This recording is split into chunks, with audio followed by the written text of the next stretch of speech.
ایک دفعہ کا ذکر ہے، پاکستان کے خوبصورت گاؤں میں ہر طرف ہریالی تھی، پرندے چہچہاتے تھے،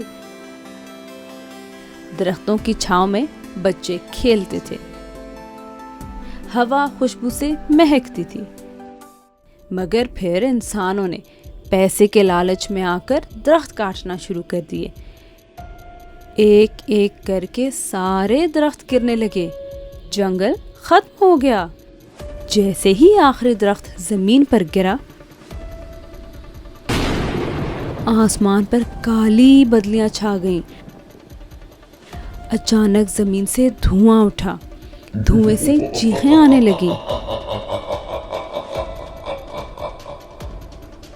آخرکار ہمارا وقت آ گیا ہے، درخت کٹ گئے ہیں، ہم آزاد ہو گئے ہیں، اب یہ ساری دنیا ہماری ہے، آؤ لوگوں کو ڈراتے ہیں۔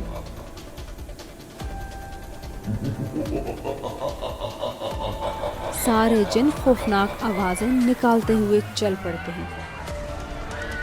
اب ہر طرف دھواں ہی دھواں تھا۔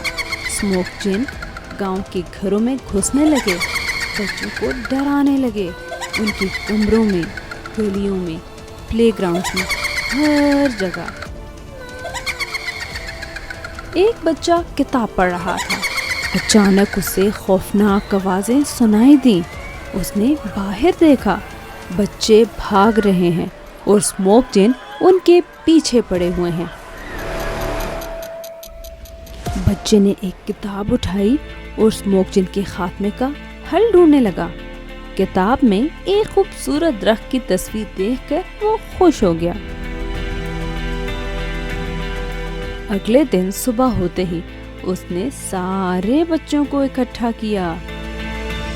ہمیں اسموک جن سے لڑنا ہوگا، اس کے لیے ہمیں درخت اگانے ہوں گے۔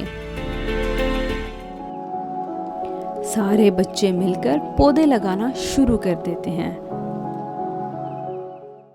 ہاں ہاں ہاں، پتہ کرو وہ بچہ کون ہے جس نے سب کو درخت لگانے کا آئیڈیا دیا ہے۔ ہم سب اس بچے کو نہیں چھوڑیں گے۔